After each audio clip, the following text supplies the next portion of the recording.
Hi hello नमस्कार. मी प्रतीक्षा आपल्या YouTube चॅनलमध्ये तुमचं खूप खूप स्वागत करते. तर आज आम्ही सोलापुरी काळा मसाला बनवलेला आहे. तर त्याचाच हा व्हिडिओ आहे.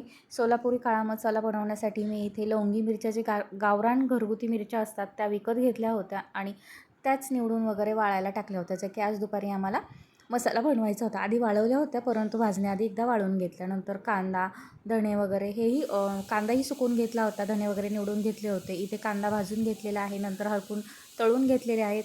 खड्या मसाल्यामध्ये पावशर मसाला घेतलेला आहे, जो की सगळा एकत्र करून पावशर मसाला घेतला.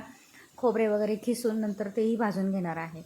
तर हे आपले खडे मसाले वगैरे सगळे बरेच जण कच्चे वापरतात, परंतु आम्ही इथे थोडेसे हलके भाजून घेतो तेल वगैरे टाकून.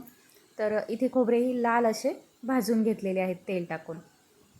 तर मिरच्या भाजताना कमी तेलाचा वापर करून मिरच्याही भाजून घेतल्या आणि नंतर आपले जे पिशवी होती त्या पिशवीमध्ये भरून त्याच्यावरतीच आपण जो मसाला आहे तो टाकला आणि कुटण्यासाठी चालवलेला आहे. तर इथे विश्वजित आणि मी दोघंजण सासूबाई पुढे गेलेल्या होत्या. आम्ही दोघंजण चाललो होतो पाठीमागणं ते कुटण्यासाठी घेऊन. तर इथे डंक्यामध्ये आल्यानंतर त्यांनी आमच्या निम्म्या मिरच्या टाकलेल्या होत्या आणि निम्म्या बाजूलाच ठेवल्या होत्या, कारण भरपूर अशा मिरच्या होत्या. मग थोड्या थोड्या करून त्या कुटत होत्या. तर सगळ्यात कंटाळवाणं काम म्हणजे मसाला कुटायला गेल्यानंतर तिथं बसणं. तर मी इथे बसून सगळं पाहत होते त्या कशा करतायत काय. ठसकाही अधूनमधून येत होता. मग तिथं बऱ्याच वेळ 2 तास बसले आणि तो मसाला कुटून घेतला.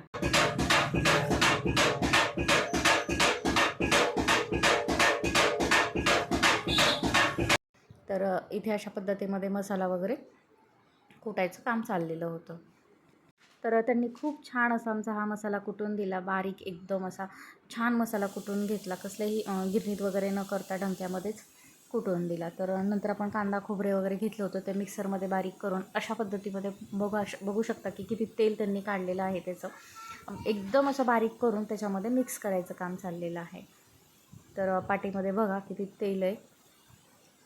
तर कांद्याचं तेल वगैरे टाकून परत एकदा त्यांनी कुटून घेतला, म्हणजेच तो एकजीव करून घेतला. तर तुम्हाला हा व्हिडिओ कसा वाटला ते नक्की कमेंट करून सांगा. Bye bye.